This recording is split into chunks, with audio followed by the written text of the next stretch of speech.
Someone knocked on my door at 3 in the morning, and like an idiot, I went straight to answer it. See, the thing is, I thought I knew who it was. My girlfriend, Rachel, and I had the kind of relationship that runs on gasoline and matches. We'd break up screaming, "We're done forever!" then get back together 3 days later, promising we'd never fight again. Two jealous people who couldn't stay together and couldn't stay apart. That afternoon, Rachel had packed her bags and moved out. Again.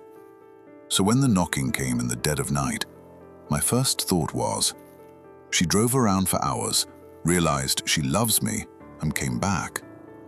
And honestly, I was ready to forgive everything. Ready to open the door and pull her inside and pretend the last 24 hours hadn't happened. My hand was already on the deadbolt. I turned the key once. Then the knock came again. And something about it was wrong. Too light, too tentative. Rachel knocked, like she was trying to break through the wood. This was a scratching, fumbling touch, fingertips dragging across the surface, feeling for the handle. Not Rachel. Not anyone I knew. I let go of the key and stepped back. "Who's there?" No answer. Just breathing. Heavy, ragged, wet breathing.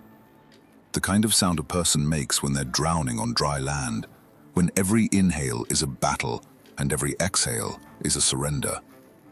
Agonal breathing, they call it. The sound of someone dying. "Who's there?" I asked again, louder. Nothing. Just that awful, shuddering respiration from the other side of the door. My first thought was that someone in the building was having a medical emergency. Collapsed in the hallway, couldn't speak, managed to drag themselves to my door. I should help. I should open up. I leaned forward and put my eye to the peephole. Black. Total, uniform black. Someone had covered it, blocked it so I couldn't see who was standing out there. That changed things. A person having a heart attack doesn't stop to cover your peephole first. Someone was standing in my hallway at 3 a.m., breathing like they were dying, and they didn't want me to see them. The fear hadn't fully arrived yet. It was still on its way, circling like a plane waiting to land. What I felt was anger. Hot, fast, uncomplicated anger. My building was old. A lot of the residents had been there for decades, and some of them had spent those decades pickling their brains in alcohol and whatever else they could get their hands on. Walking disasters, most of them harmless, occasionally sleeping in the bushes by the entrance. But I'd never had a problem with them before. Now, one of these burned-out wrecks was scratching at my door in the middle of the night like a stray cat and playing games with my peephole. "You've got 1 minute to get away from my door," I said, loud enough that the words would carry through the steel. "After that, I'm coming out, and you're not going to like what happens." They heard me. Shuffling footsteps. The breathing retreating down the hallway, growing fainter, until it disappeared. I was dead tired. The days fighting with Rachel had wrung me out like a rag, so I went back to bed and fell asleep almost instantly. I didn't even think about it again until the next morning, when I stepped into the hallway and saw what they'd done to my peephole. It wasn't covered with a hand. It was plugged with a lump of wet, grayish clay, packed in tight, like someone had scooped up a fistful of earth and pressed it into the hole with deliberate care. Should have gone after them, I thought, scrubbing the clay off the door with a wet cloth. Should have opened up and grabbed them by the throat. That was the first night. The next night, the scratching came back. But this time it wasn't knocking. It was picking, nails dragging across the lock, hooking under the edge of the deadbolt plate, trying to pry it loose. The peephole was plugged with clay again. The breathing was there too, that horrible, rattling wheeze, like a bellows with a hole in it. I was angry, but I was also, and I didn't want to admit this to myself, afraid. Something about the situation had shifted. The sound at the door wasn't someone being annoying, it was someone being determined, patient, methodical. Whatever was on the other side of that door wanted in. I caught myself chewing my lower lip raw. Fear was taking root, whether I liked it or not. Opening the door blind, without seeing who was out there, felt reckless. Dangerous. I slammed my fist against the inside of the door, hoping the impact would knock the clay loose from the peephole. It worked. Partially. The plug cracked, and through the smeared glass, light from the hallway seeped in. The image was distorted, filthy, but it was enough to get a rough sense of what I was dealing with. The figure on the other side was thin, short, unsteady on its feet, swaying slightly, head lolling, unable to hold itself upright. Not a threat, physically. Not someone who could fight. I grabbed the mop from the bathroom. I didn't want to touch this person with my bare hands. God knew what they were carrying.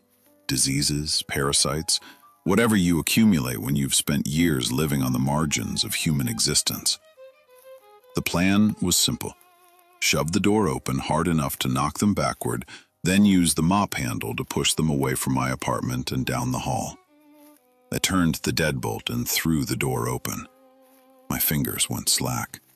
The mop handle slipped in my grip. Every rational thought in my head evaporated like water on a hot skillet. The thing standing in front of me could not have been alive. Dehydrated is too gentle a word. Desiccated.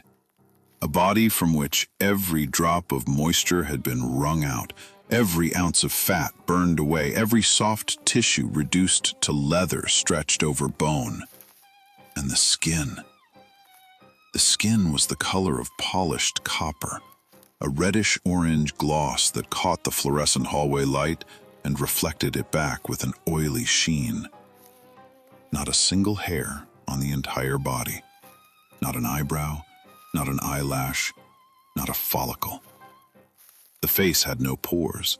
The flesh looked like one continuous scar, as if the creature had been doused in gasoline and set on fire and had somehow survived. Survived pointlessly, because what remained was nothing but pain given a shape. It had no eyes. The sockets were smooth, sealed over with that same coppery scar tissue, as if the eyes had been burned out and the skin had healed shut over the empty cavities. It was naked. It was breathing through an open mouth, each breath a labored, agonal rasp. Its hands groped at the air, feeling for something, anything. Its fingers found the doorframe and clung to it.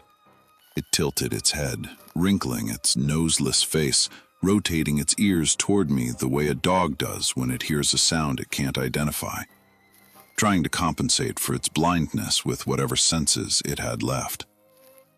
I looked at it, and something happened inside me that I wasn't prepared for. The anger drained out. The fear receded. What replaced them was a sensation I can only describe as pain. A deep, sympathetic ache that spread through my chest like an infection. I imagined what this creature's existence must feel like. Blind, alone, crawling through the dark, reaching for anything solid, anything warm, anything real. And I almost felt it, physically, in my own body, the echo of its suffering. I closed the door, not out of cruelty, but because I couldn't look at it anymore. The sight was too much. It didn't try to come in. After a moment, the shuffling footsteps retreated and the breathing faded. That was the second night. I didn't sleep well. For the first time in weeks, I woke up thinking about something other than Rachel. The image of the eyeless thing was burned into my memory. The copper skin, the sealed sockets, the groping hands. I'd experienced a genuine psychological shock, and I needed to talk about it. Our building was long, one of those old Soviet-style apartment blocks built like a freight train, 10 units per floor, endless corridors. If the eyeless thing had been scratching at my door, it had probably visited others too. I had a neighbor named Danny. Good guy, lived 3 doors down. We were friendly enough to share beers and watch games together. I invited him over for coffee and told him what I'd seen. Danny didn't let me finish. He cut in mid-sentence. "Yeah, man, I nearly crapped myself when I saw one of those crispy things. They came to your door too? They've been coming around for nights." Wait, what do you mean crispy things? And you said they, not it. Dude, Danny looked at me like I was the last person on earth to hear the news. 2 nights ago, I opened my door and one of them tried to crawl inside. Same as what you described. No eyes, burned skin, naked. But I've seen at least 3 different ones. They're all over the building at night, scratching at doors, plugging peepholes with dirt. We had a building meeting about it yesterday. A building meeting? Nobody told me. You were dealing with your Rachel stuff. We figured you had enough on your plate. He took me outside and led me around the corner of the building to a side wall with no windows. Someone had set up portable safety barriers, the orange plastic kind, around a large section of the ground. The earth had collapsed. A sinkhole, maybe 15 feet across and deep enough that I couldn't see the bottom, had opened up right against the foundation wall. The edges were raw, freshly crumbled, the soil still damp and loose. So, I looked at Danny. The ground caved in. We're near the river, the water table's high, it happens. Danny stared at me, sniffing his red nose in the cold, flexing his frozen fingers. They came out of there. What? The eyeless ones. They came out of the ground. The sinkhole appeared, and the same night, the scratching started. Muddy footprints in the stairwells, clay on the peepholes. Think about it. Where does the clay come from? I looked down into the hole. Dark, wet, smelling like old earth, like something that hadn't seen air in a very long time. But how? I was grasping for rational explanations. How can people, even people in that condition, live underground? Danny looked at me like I was an idiot. Who said they're people? Who said they're alive? He didn't want to debate what they were. He wanted to talk about what to do. The building's residents had agreed on one thing. Keep it quiet. No police, no city officials, no outside attention of any kind. This confused me until Danny explained. You haven't lived here long enough. You don't know what this building went through 4 years ago. The city tried to condemn it, declared it structurally unsound, wanted to relocate everyone to those cheap prefab towers they put up across the river. You've seen them, the ones that started falling apart before they were even finished. Your grandmother fought for this building. She's the reason you inherited that apartment instead of getting stuck in a crumbling box. If we report this, if the city gets involved, they'll use it as an excuse to shut us down. Condemned, demolished, everyone out. Compared to what we went through to keep our homes, these eyeless things are nothing. This is our problem, and we'll handle it ourselves. Just keep your door locked at night. I wasn't happy about it, but I agreed to trust them. And for a while, I tried to put it out of my mind. The eyeless creatures, however many there were, at least 5, maybe more, only appeared at night. They were terrifying to look at, but they seemed weak, helpless. They couldn't see, could barely walk. What was there to be afraid of? That's what I thought, until they showed me what they could do. The scratching and scraping came again late one night, but this time, it wasn't gentle. It wasn't tentative. It was violent. A sustained, furious assault on my door that sounded like someone was taking it apart with a can opener. Tearing, gouging, ripping strips of metal and wood away from the frame. The whole door shuddered with each impact. I lay in bed telling myself it was fine, that the long corridor was amplifying the sound, that the door was stronger than it sounded. But even as I thought that, I could hear the material giving way, the creak of bending steel, the crack of splitting wood. Whatever was out there wasn't just scratching anymore. It was digging, with fingers and teeth. It went on for an hour, a full hour of relentless, mindless destruction, accompanied by that ghastly, agonal breathing. And then, abruptly, it stopped. I didn't open the door until morning. What I found made my stomach turn. The outer layer of the door, cheap Chinese steel over plywood, the standard issue in our building, had been shredded. Deep gouges ran across the surface in parallel lines, the metal peeled back in curls. Bite marks, actual bite marks. The clear impression of teeth was stamped into the steel plate. They'd nearly punched through to the other side. One more night, and there would have been nothing between me and them. Danny's door was heavier, but they'd ripped the handle clean off. Another apartment. An old couple with a flimsy plywood door hadn't been as lucky. The door had been torn to pieces. 3 of the eyeless things had gotten inside. The couple had grabbed their child and fled through the window. When they came back with neighbors, the creatures were inside the apartment, groping through the rooms on all fours, picking up objects, turning them over, dropping them. They'd found the bedroom closet and stolen clothing, shirts, pants, a coat. They'd put them on, clumsily, wrong, inside out, and left. But that wasn't the worst thing that happened that night. There was an old man on our floor. I can't remember his full name. Everyone called him by his patronymic, Yurovich. He was built like a fire plug, short, thick, strong, covered in faded blue prison tattoos that told a story I never asked about. When the eyeless things broke through his door, Yurovich didn't run. He grabbed a wooden stool and beat the intruder until the stool broke.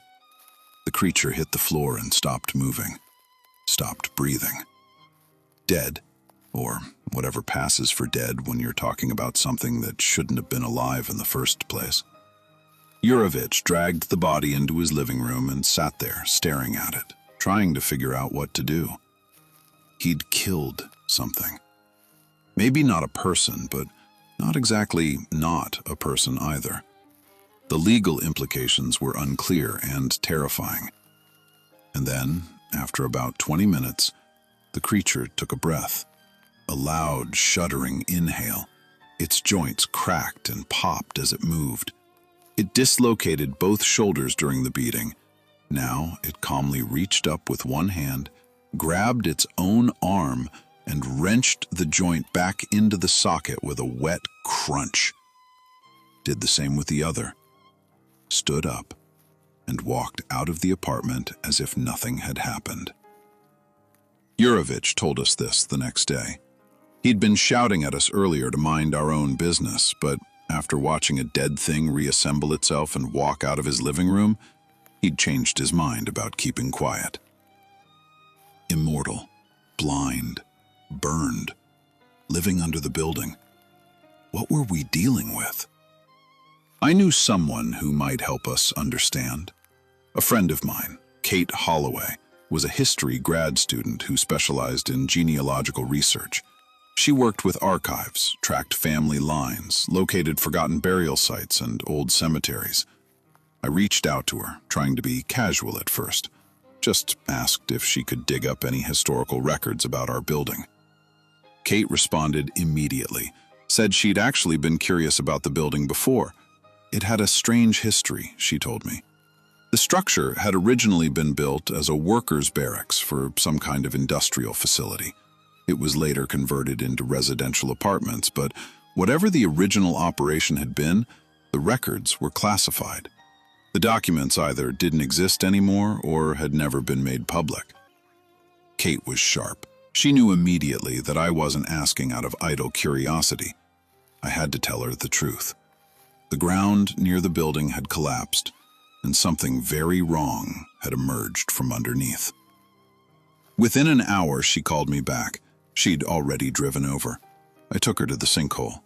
She took one look at it and said, "This is a mass burial site." I don't know how she could tell. To me, it was just a hole in the ground. But Kate had spent years learning to read the earth the way other people read books. She clipped a safety harness to a nearby post and lowered herself down. She was back up in a few minutes, and she was holding a length of rusted chain. "You don't chain dead people," she said quietly, turning the corroded links over in her hands. My imagination, starved for information, desperate for a narrative, began filling in the gaps. A former barracks, classified experiments, the pursuit of immortality or invulnerability or God knows what. Human subjects, burned, blinded, buried alive when the experiments were deemed failures. And now, decades later, maybe a century, the earth had opened and they'd crawled out. I shuddered at my own thoughts. I wanted to shake them loose. Maybe the truth was simpler. Maybe it was worse. We'd never know. Night was coming. Many of our doors were destroyed. Something had to be done. Old Yurovich's experience had shown us one thing. The creatures could be knocked down. They stopped moving, stopped breathing. They appeared to die. And then, after a while, they came back. But the window of incapacitation gave us time. The residents of the affected apartments armed themselves with the heaviest things they could find. Danny had a hatchet. Yuryevich had a length of pipe. Others had hammers, crowbars, fire extinguishers. People were on edge, wired, furious, almost eager for the confrontation. Their homes had been invaded, their sense of safety destroyed, and they wanted blood. I didn't share their enthusiasm. One of these eyeless things had nearly chewed through a steel door in a single night. Going hand to hand with something capable of that didn't strike me as a winning strategy. I told Danny I'd stay in reserve, back them up if needed, but not go looking for a fight. Night fell. The neighbors took positions in the hallway and in the stairwell. The building went quiet. The tension was a physical thing. You could feel it pressing against your skin like humidity before a storm. I sat in my apartment behind what was left of my door, knowing that a single finger could have punched through the last layer of metal. And then it started. Noise. Shouting. The wet thud of heavy objects hitting flesh. Screams, human and not human, tangled together in the echoing corridor. I should have gone out immediately. But the adrenaline, the same adrenaline that was supposed to make me brave, froze me instead. My legs wouldn't move. My hands wouldn't unclench from the blanket I'd wrapped around myself. For a long, shameful minute, I sat there, paralyzed, listening to my neighbors fight. It was guilt that finally got me moving. The knowledge that people who'd trusted me, who'd asked me to stand with them, were out there right now, and I was hiding behind a ruined door. I grabbed the shotgun I'd borrowed from Yuryevich and went out. The hallway was chaos. At the far end of the corridor, near a dead-end alcove, several floorboards had been pried up from below, and from the gap, from the darkness beneath the building, they were climbing out. The eyeless ones. Some naked, some wearing the stolen clothing from the previous raid, all of them copper-skinned, burned, noseless, earless, groping blindly at the air. They emerged from the floor like insects hatching from a nest, unfolding their desiccated limbs, reaching for the walls. The neighbors were on them. Hammers rose and fell. The creatures went down, crumpling, folding, hitting the floor with sounds like dry branches snapping. They didn't scream. They didn't fight back. They just reached and groped and fell. By the time I got there, it was over. 8 of them, stacked on top of each other in the hallway like cordwood. None of them moving. None of them breathing. For now. Under the loose floorboards, the neighbors found an old dry well, a relic from before the building had modern plumbing, a vertical shaft dropping into blackness. That's where they'd been hiding during the day. That's where they'd been living, if you could call it living, for God knows how long. Danny made the proposal. His voice was flat, businesslike, as if he were suggesting we fix a leaky faucet. We tie them up, drop them back in the well. Then we seal it. Sand, gravel, cement, all of it. Nobody argued. We worked through the night. I hauled buckets of sand and mixed cement while the others lowered the bound, motionless bodies into the shaft. Layer after layer, sand, gravel, wet concrete, poured into the hole until it was full. Sealed. Buried. I felt sick the entire time. The creatures were unconscious, not dead. We'd seen proof that they couldn't die. We were burying them alive. Again. Whoever they'd been, whatever had been done to them, they were being entombed for a second time by people who were afraid of them. Were they people? Could something without eyes, without hair, without the ability to die, still be called human? I didn't know. But they'd wanted clothing. They'd searched our apartments and taken shirts and pants and coats. Something in them, some remnant of memory, some echo of what they'd been before, wanted to be dressed, wanted to be warm, wanted to be human again. And we'd poured concrete over them. Rachel called a few days later. She wanted to reconcile. I told her it was better if she didn't come back. The passion was gone.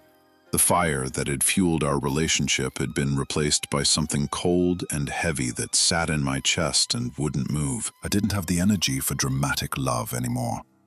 I barely had the energy for anything. I slept badly. Every night, lying in the dark, staring at the ceiling. And then, one night, I heard it. Not from the hallway, from below. A faint sound, barely audible. Something scratching beneath the floorboards. A soft, rhythmic scraping, like fingernails dragging across concrete, like something trapped beneath a layer of hardened cement, slowly, patiently, working its way through. Night after night, the sound continued. Sometimes it was quiet, so faint I could convince myself it was mice or pipes or the old building settling.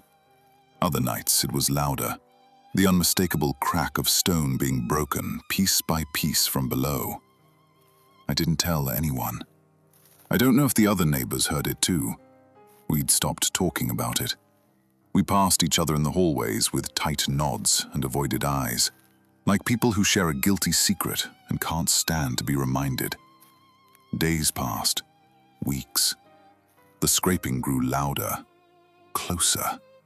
I could feel vibrations in the floor when I lay in bed, faint tremors running through the concrete, through the foundation, through the bones of the building itself. My friend Kate told me to leave.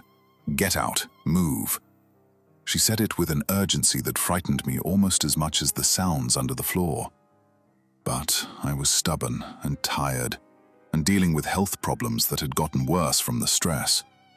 Moving felt impossible. Everything felt impossible. And then came the last night. I was asleep, a heavy, feverish sleep, the kind your body forces on you when it's running on nothing.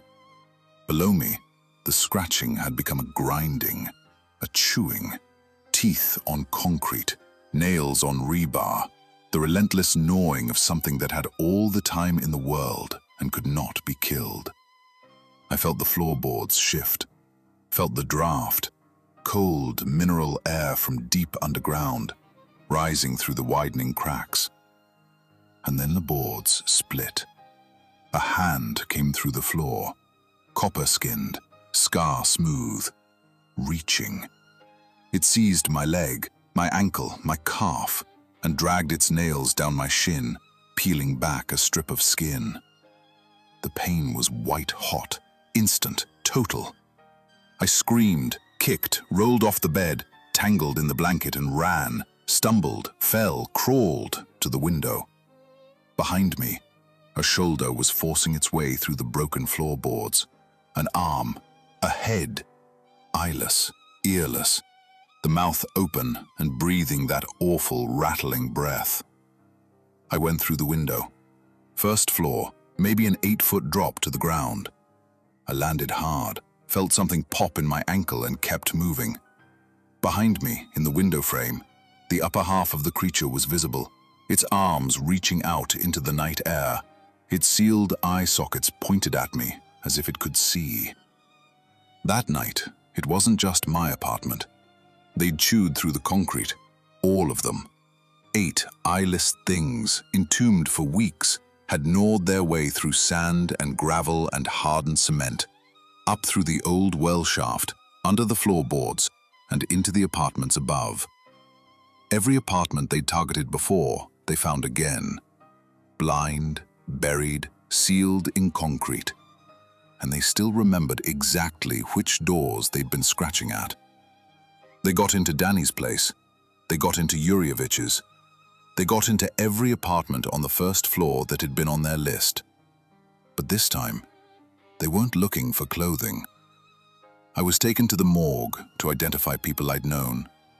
Yurievich, the tough old man covered in prison tattoos, had no face. His body had been gnawed to the bone. Only his hands and feet, with their faded blue ink, were intact enough to recognize. Danny. I identified Danny by his head. Just his head, one shoulder, and part of an arm. That was all that was left. The others were the same. Pieces, fragments. Things that had once been people, reduced to parts too damaged and scattered to reassemble. The building was condemned, for real this time. No fighting it, no petitions, no grandmother to lead the charge. It became a restricted zone. The survivors were relocated to the cheap prefab towers across the river, the ones that were already falling apart. They say the eyeless ones are still in the building, living in our apartments now, wearing our clothes, sleeping in our beds. They fought their way out of the earth, and they fought their way through concrete, and now they have what they wanted, whatever it was they remembered from before. Whatever fragment of a former life drove them upward, toward doors and walls and warmth, and the sound of human breathing on the other side. I don't know why they scratched at those specific doors. Maybe a long time ago, before the barracks, before the experiments, before the fire and the chains and the burial, those apartments belonged to them.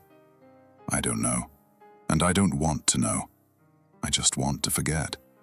But at night, in my new apartment in the prefab tower across the river, with its thin walls and its cracking foundation and its windows that don't seal properly, I sometimes hear a sound from below, a faint scratching, patient, steady, getting closer. And I wonder if they remember me too.